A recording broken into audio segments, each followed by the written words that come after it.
And I can send you some links so you will see the top musicians in the world that came out of this. And then I went to work for Disney for a while to do some work in innovation. And I became slowly over that time a talent developer from Disney in School for Competitive Intelligence in Boston. And then I helped to build some companies in Israel, like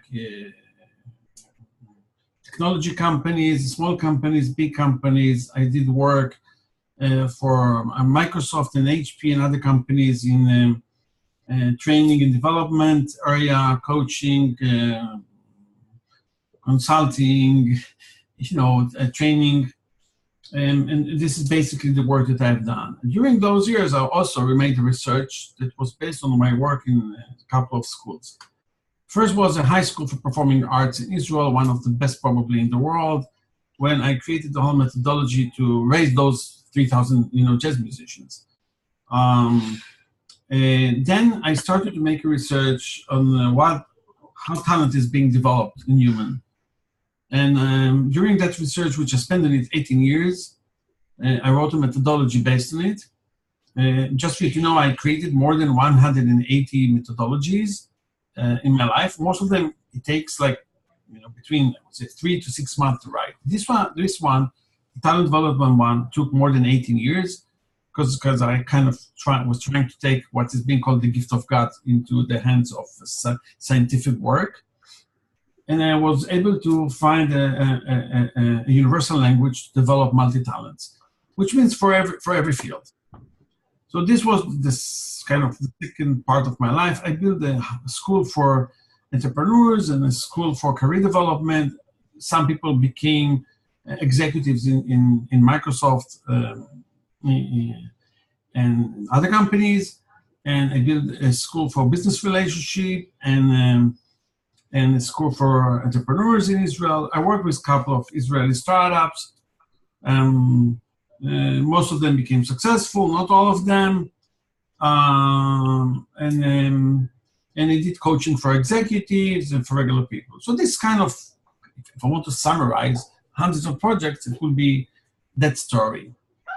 I'm a very methodological person. For me, everything goes to the sub-details of processes, systems, structures, and even how to manage every event in every process. And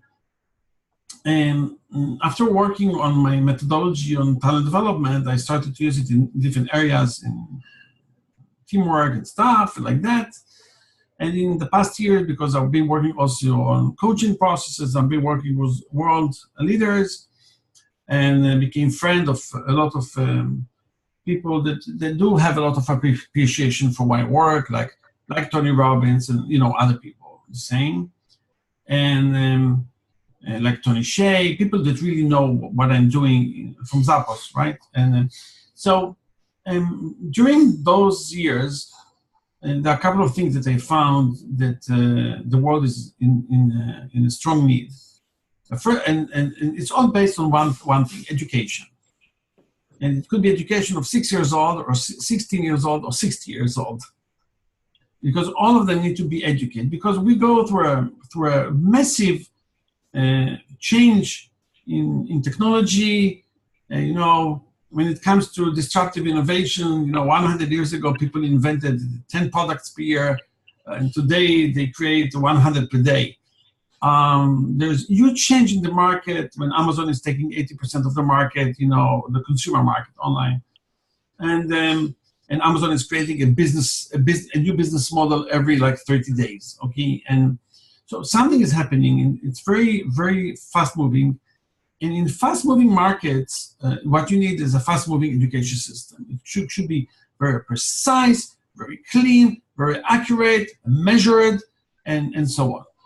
So I created two basically models. One of them is for children, and basically 2 years ago, I took one of my projects I used to do in Israel before, when I was training kids for the Israeli Unit 800, which is all the kids that later come to the Israeli army and build all the what you call startup nation. These are the guys, okay, multi-talented kids in the fields of cyber technology, data scientists, and everything else. So after that, I went to Prague, to Czech Republic, just because I wanted to drink some beer. That was the reason to go to Prague. Okay, not any business idea, but was behind it. And I found in the beginning like a very poor city, deprived area, and I built an NGO. I put like $250,000 on the NGO, and I wanted just to help those poor children and to create a city ecosystem for them, education system for them. And I built this organization we called Stages. Because the results are phenomenal with the kids, suddenly other countries are interested because we had some PR around it. Like in 2 weeks, the Singaporean government is sending a team to see what we are doing. And, Singapore is considered to be the best education system in the world, although I would not agree. And,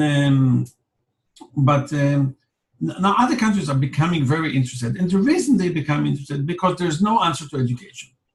You cannot find any answer. So now I'm in contact with the European Commission. I'm sitting on one of the teams there, UN Ops, the World Bank, and some other organizations. So basically it's creating sustainable cities when I'm in charge of part of it and doing some work in education. It's totally commercial outside of Czech Republic. In only the Czech Republic, it was an NGO that I developed. And then this is one part. To that part, we are going to the education system of kids, which create geniuses between the age 6 to 18. We have a whole process how to develop those kids for the future. I'm also going to build technology, like a smart game around it. It can analyze the kids' behavior, personality profiles. By the way, this is Maya, my boss. Hi. And nice to meet you. Hi, Taimour. Hey. So basically, when you take the kids and you analyze their behavior, their abilities, their fears, their needs, when you aggregate the data about them, basically you can give some information, some kind of information to the teachers, how to personalize the learning for every child, and some information to the parents, how to coach their children. So there's a whole coach your child system, and for the teachers the same. And so this will be one of the technologies we are going to develop. In the meanwhile, one of the other technologies is being called the 1%. Is basically based on one idea, is that I was coaching for many years, kids, adults, parents, business people, executive, entrepreneurs. And I found that coaching is very hard to measure. And most of the people who get, let's say, in Microsoft, coaching are just executives. It's part of the talent development projects in this. Why? Because a coach costs between $400 or $200, let's say, to $1,000 per hour, and you will not give coaching for every employee. There's no chance you will do it because the cost of the employee will double. So I started to create a methodology that will be that can be adaptable for every employee in the company, and it's a very precise methodology based on all the years of experience. And today I coach people only 1 minute per day. And we measure the results, we accumulate the results, and we can create a profile of that person, understand his unique abilities, and so on and so on. So now that you're going to 1 minute per day, or even less, and I'll show you how, and you measure results and you see the accumulation of growth and the learning process, the learning curve of that employee, you can come to Microsoft and say, hey, Dana, HR of Microsoft, I can coach 70,000 employees now. And why? Because it's 1 minute. So it's 1 minute per day for him, for the guy or for the woman, or it's 1 minute for the coach. But there's something missing there, and it's the quality assurance of the work. So basically, I started to design with some technology people what will be this box in between the coach that will work between 6 seconds to 1 minute per day on a client, and the client that will work in 3 minutes per day, and we'll be able to accumulate results in management skills, soft skills, any skill. It doesn't matter. The skill is not that important. And I started to do it just me by myself with some Excel form, and the results were phenomenal. And this was the past year, okay, this model. And then what happens is you see lower totally the cost of coaching, and suddenly you can coach all the 70,000 employees because the price is so low because it's like $10 per interaction, okay, and it's measurable. So now, you come to a company, you say, I can coach all your people. You don't have to do training, just coaching all the time, every day, by interactions.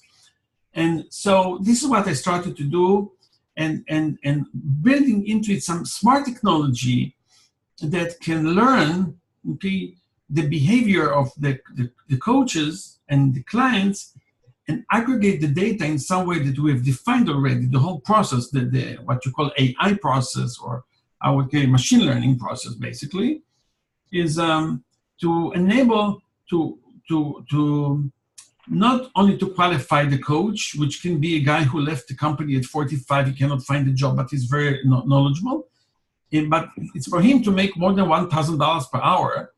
And on the other side, the coachee is paying only $10. Now we got a new total business in the market. All the coaches in the world would love to work for $1,000 per hour, because most of them cannot do it. And all the companies would be and happy to coach all the employees for $10, right? So that's the model, that's the business model behind it. And that's where we are today. That's our story. I can go into more details on every subject, but so basically we have this, the kids development and the adult development, two technologies, offline and online work, and that's it. That's the ecosystem. Now questions. Dana, I was hoping you would start the question given your area of specialty. Sure. Well, for pleasure to meet with you. The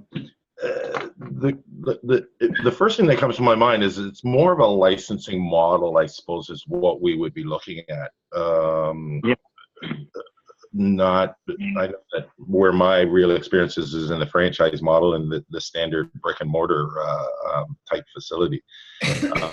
Notwithstanding, I do deal with both sets of the legislation, which is the licensing side and also the franchising side. This, to me, appears to be more of the licensing side. It's much more like the Microsoft. You buy in, and once you buy in, you'll get free updates, you'll get that type of thing. I am really fascinated by the use of AI in this, and this is one of the reasons why I'm really becoming more and more involved with the team here. Notwithstanding, where do you see this growing to? What do you think is the next revenue stream on this? Obviously, you've got a business plan in place here. You've got a business model, or I should say. What other forms of revenue do you see potentially capable in this area? Look, if we talk to companies for a second, when a company is building a new business model, and let's assume most companies will start to create business models every couple of months, like Amazon, okay? Because it's a fast, innovative world, so you have to create new ones all the time. Right. The problem would be implementation. So being involved in understanding the business models, okay, and do the implementation part in the companies, give you data of market behavior, which is worth a lot. Right. It's the data that we aggregate. You can understand, let's say, I work with, let's say we have 100,000 employees in different companies, okay? It doesn't matter which one. I can describe unique talents of each one of them. So basically, I might be able to have the biggest, list of talents in the world. And the world is in search for talents. We know it. So could it be that we will be able to use it in some way? I don't know yet how, but it's the data. We will understand trends in the market. You know, one of the things in the technology there is to connect it to databases of different kinds. Let's say the IoT market. What is happening there? What are new trends? What are the new fields? Now you can impact companies by saying, this is the new trend. Here are the top talents. If you're going to this area, okay, we can even find you the people. I mean, not if they're working somewhere, because we cannot, you know, take somebody from a company, but we can show a company how to get to the next trends in the market, because we understand not only how people work and what they do and how they optimize their abilities to manage, but we understand also markets and we understand business models. So I think this aggregation has some, I never thought more than that. So don't ask me what kind of business models I can see.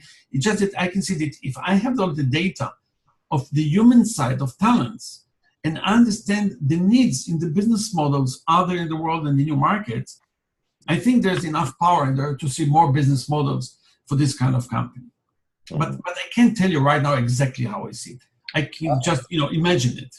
Dane, last year, The Economist, a number of magazines, but The Economist had a cover page saying the new war is data. Whoever who controls the data, from that, they can now create revenue sources that was never possible before.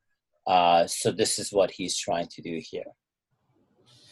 I think it's data and talents. Good point. You know, the search for talent is huge. You can get 10 developers, let's say from India to your company. They might be good, but maybe you can get 2 of them from another country will be geniuses. You're looking for the geniuses. You're willing to pay them a lot of money. So you know, a lot of people talk about mindset, changing mindset. But basically, I see it. It's not about mindset. It's about data set. Right. Correct. How you really, because we are in the world of data, you can see trends. You can see what happened in the market. You when you go into innovation, then you can see, you go into futurism in some way to understand what's next. And it's in between those data sets, okay, of smart human, the smartest human on earth, and the smartest knowledge. And those data scientists, the best ones, will be able to create the next business model, the next robots, the next things in the market. It's a mix between the data and talents. Correct. You actually indirectly answered the question that I had initially asked, and that was what additional revenue stream. Clearly, you have a human resources side here. If you're going to be able to source talent, then of course you're not just limited to seeking employee development or student development, but you can also find talent. So of course that becomes another revenue stream. Talk to me a little bit more about the in-between stage, the box you said that you were creating. Where exactly are you with that development today? That's my boss. No, the box. No, the boss will explain to you. She's the technology. Oh, I see. Okay. So we are now doing the SRD document. It's before the full characterization. Okay. Team developer, a senior developer that created this document, and that's it. And we also got two offers from 2 companies to develop it, basically. I see. Okay. Okay, so we're just talking to them to understand what it means, like, to develop it. Yes. We see something like version 1 to be ready for the market in between 6 to 9 months and to start to create revenues. And since the basic model in the beginning will be to close deal with companies, so there's no marketing much. It's more like business development. I think it would be good also for the whole market, but that comes later when you have enough funds in the company. But Offer is using the same methodology, the offline methodology for for more than a year, I think. Yes, it's not offline. It's, by emails, By we emails, aggregate the but data. not that by the platform. Yes, because we don't have it. Yet. Yes. Yeah. And we love to move fast, Dane. We love to move fast. We are very fast movers. Dane, you're like one of the leading franchise consultants in North America that I personally know of. Given everything Ofer spoke about, do you see a need for this? Like right now, like right like this second, for franchises or franchisors and their employees? Absolutely. I mean, I've always, and I think you've heard me say that before, the education is the most powerful tool on the planet. And, we watch a lot of tutoring services expand. You've got Mathnasium here in North America. You've got Kumon. A lot of these tutoring services that I could certainly envision as being, one of their bigger clients, especially dealing with the kids side of things. There are tremendous amount of lunch and learn programs that we do across North America that, as Ofer said, it's a minute. I'm sure that if we put together a 5 or a 10-minute program during a lunch and learn, they could be tremendously valuable. Do I see an opportunity here with this particular model? Absolutely. Absolutely. There's lots of different doors that can be opened here, many of them in the franchise arena already. I think that it for the most part, is a product that they would be able to utilize to enhance. Is it a franchisable model that I could just do on its own? I would have to look at it a little bit more, but I know that it would certainly be an exciting add-on to something that somebody else is already engaged in. Certainly not to the level of what Ofer is doing right now. Of course, many of these tutoring services or providers are an enhancement of the existing model, and from what I'm gathering here, the existing model is just not going to keep up with technology. And if Ofer's got a different methodology on how to educate our students, then that's going to revamp the way that many of these tutoring services deliver their services. Yeah, and basically it's based, on daily training. Every day the person is being trained on some subject, being measured. Okay, right. And so it's like it's every day, twice a day, whatever I decide with the company to do. Today I do it with one company. Right. It's like I can hold up to 60 people in one company. Today, later on, when we have more coaches being trained in the system, you can have dozens of them. And one of the things we do is also we do best practices. So now we understand who is the best of them, and we start to model, that service provider or whatever the guy is, what is the best way, and we implement it immediately in the others. And the AI machine will enable the coach to do it in the best way, because we will know what works best. So let's say you have a chain, of a franchise, second franchise of 2,000 stores. I can see all over the country, all over the world, the best practices of the best of them, of the most unique talents, and immediately to put it into the machine, and the coaches within every country will be told by the machine what are the best practices when they search to give them answers of different kinds or techniques, or when they coach them back on some area of development. By the way, we have actually two customers in the platform. One customer is the coachee, and the other customer is the coacher. Like, think about the Fiverr model, for example. Giving the opportunity to give service, you can also get some fee from the coach, because he will not need to market himself, which most of the coaches, they hate it. So this platform will give them a lot of opportunities to work, and also they can pay for this service. Sure. They're not paying.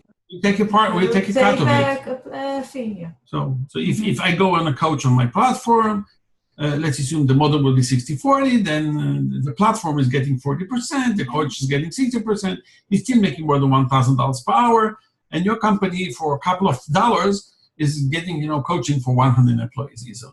Right. And it could be even like by professions. It means like one coach will be an expert on one field, or let's say leadership, and the other one will be on finance. So now if those guys need to understand about finance, they will be sent automatically, to another person to be coached. So we have all the coaches of all the kinds. So it's not that you're stuck with one coach, with some understanding in one field and less understanding in less field. So we get the best coaches, and the machine will evaluate the coaches all the time to say who are the best of them all. Right. Correct.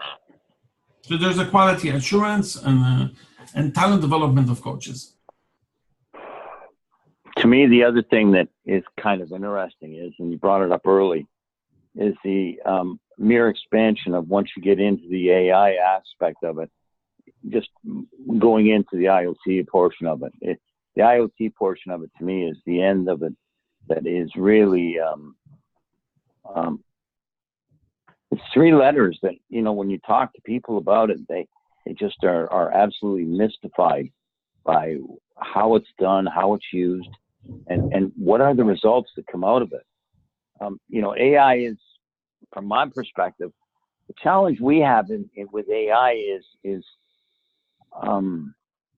people recognize the fact that it's a very popular topic and they all want it, but the problem is they don't quite understand how they're going to implement it and how they're going to make it work. And I think here, one of the challenges is you're starting with such a basic principle. It's one that would gain absolutely more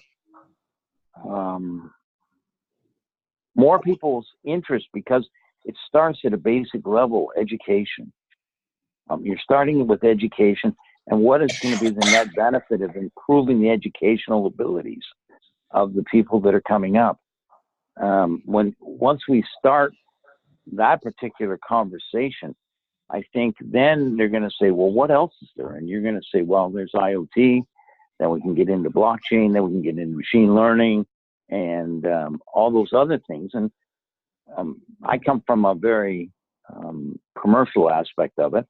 And every time you develop something, there's also the application they pay for, but then also the continued support of that application gets paid for. So there's an automatic second revenue stream that occurs, because the other thing that happens is everybody has a desire to take that product and put it in, but many times their lack of technology understanding or the lack of comprehension of what they have to do to install the product to make it work properly is a challenge to them. So the support aspect is a very real revenue stream that's available.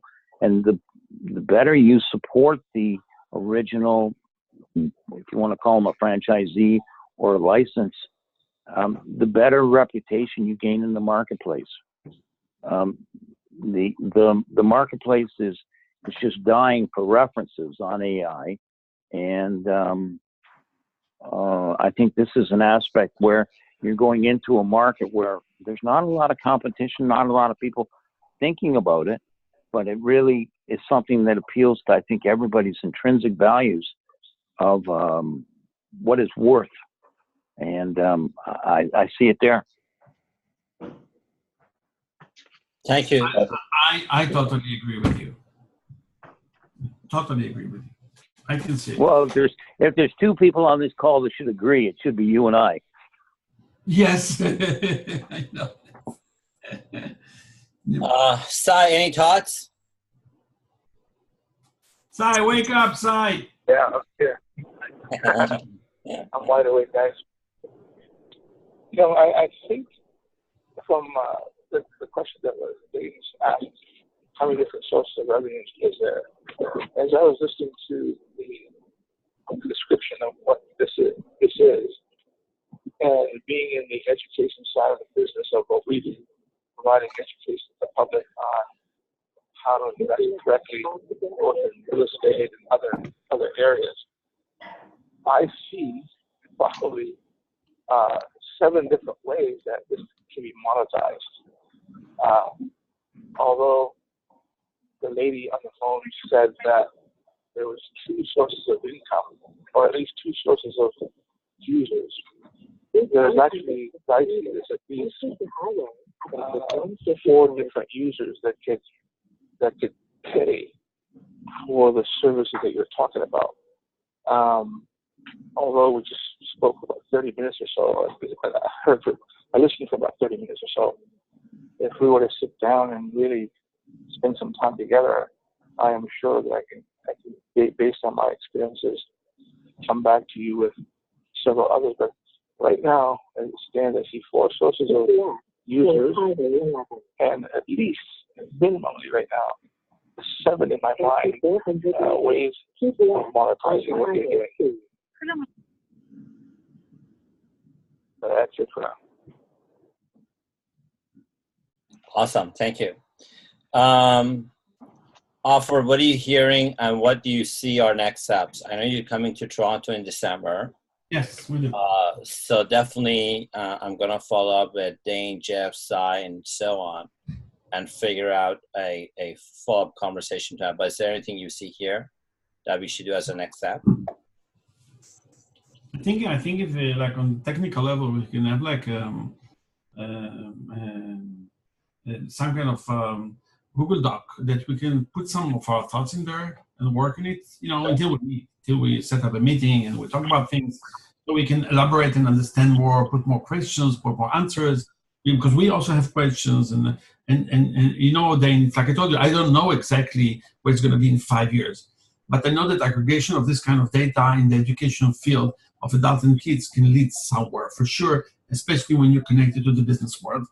So I think that if we can have some kind of doc, and every morning you get up and you have some idea, put it there. It must not be totally organized, but in order to elaborate, in order to ask the questions, and in order to be more ready, so when we come, we'll get to some kind of outcome. Mm-hmm. It's technical. Okay.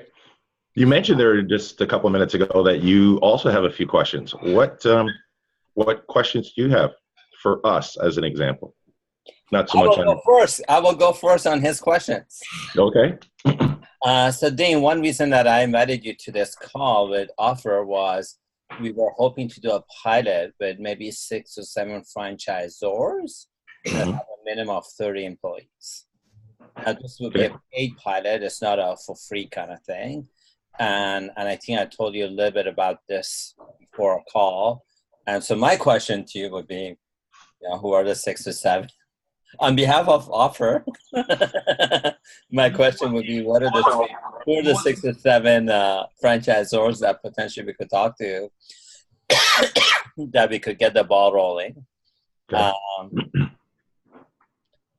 Sai, I don't know if you see any avenues, vehicles for this. I do want to let you know, Sai, that Glenn Esterbello had dinner with Offer and his wife when Offer wasn't here in town 4 weeks ago. And then Jeff, the question I would have for you is a question that I had before this call. Is there a company that you think through your introduction we could contact and look at how to get an AI application on this started? That would be my starting question. If hopefully that would move, forward something here. Look, Taimour, the 1+12 Alpha program that could definitely be rolled out using this technology. I just need to get to know how it functions. Once I know the functionality, and what I mean by function is I need to experiment with it as opposed to hearing about it like I am right now. Once I have experimented with it, I can tell you exactly how we can make it fit into what we're doing. So for the time being, I can say I see use of it, and I would just put a caveat. I need to take a look at how it works. Got it. Okay, fair enough. Thank you. Well, I can add my 2 cents.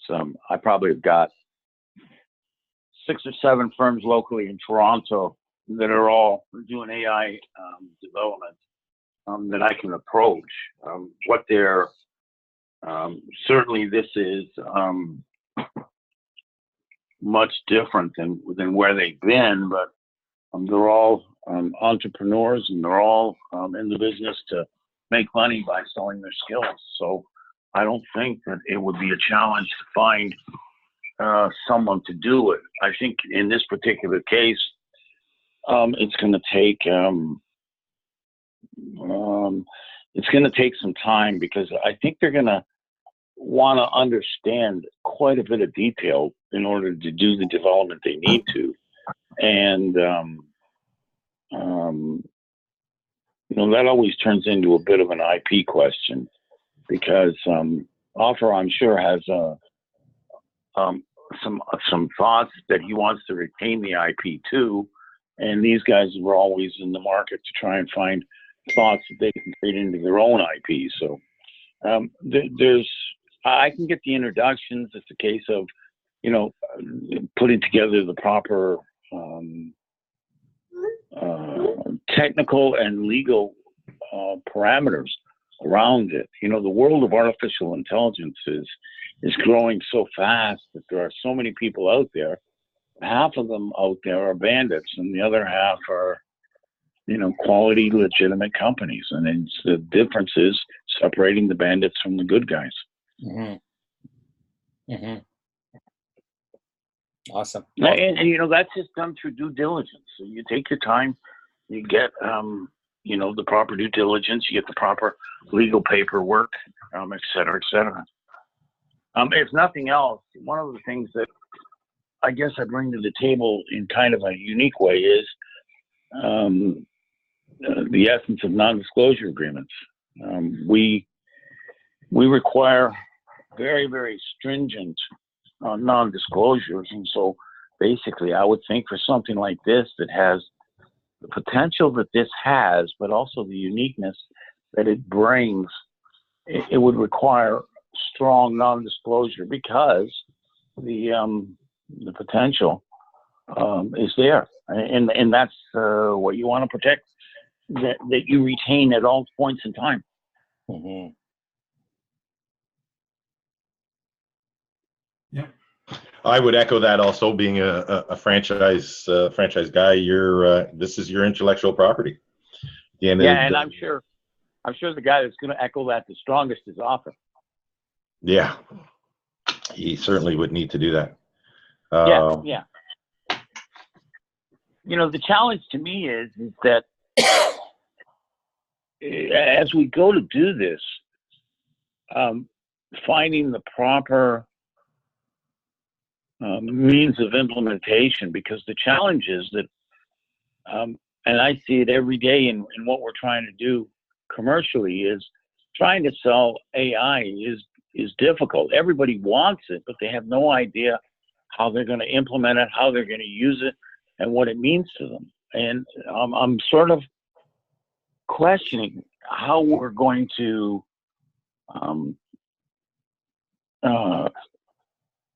implement this to whoever we put it out to. We're going to have extremely strong team of implementers for this, because the part of the problem is there's lots of people that want it, but they don't understand the technical requirements of making it work. Right.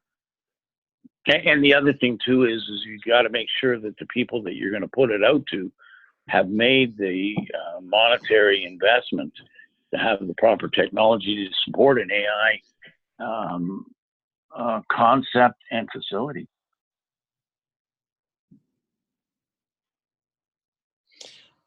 Got it. Okay. So Sorry, Jeff, I guess that would be the question that I would have for you. Clearly, in order to support an AI background, the platform needs to be developed for it, right? And each business that we consider bringing on as clients or bringing on as customers, for lack of a better term, would need to have that platform also, or no? Well, let's say we would need to establish a minimum platform and a minimum technical requirement, and then as we deploy accordingly, we deploy to that. The other thing that potentially is another revenue stream is that there are going to be people out there that want to have the benefits of the AI, but they don't want to have the work that's necessary from the AI to get the benefits. Right. And so, it may turn out that there's a secondary business, and maybe it's a third business, because you have the actual application installed, you have the support of that application, but then you have somebody that's there as the constant guide and mentor for that business available to you. And whether business support business and the mentor business can be one and the same, I don't know, but the potential is that it could be, or maybe if it's necessary.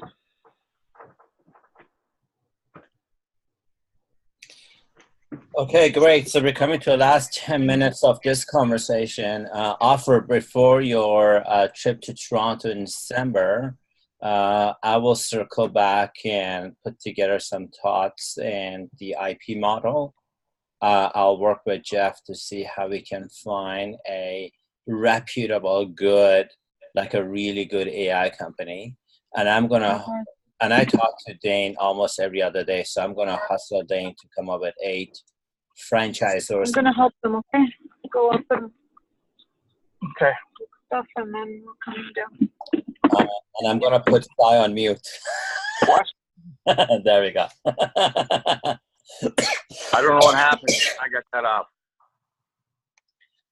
Any other thoughts? Any other last minute thoughts before we go and celebrate? I think we can add 2 things.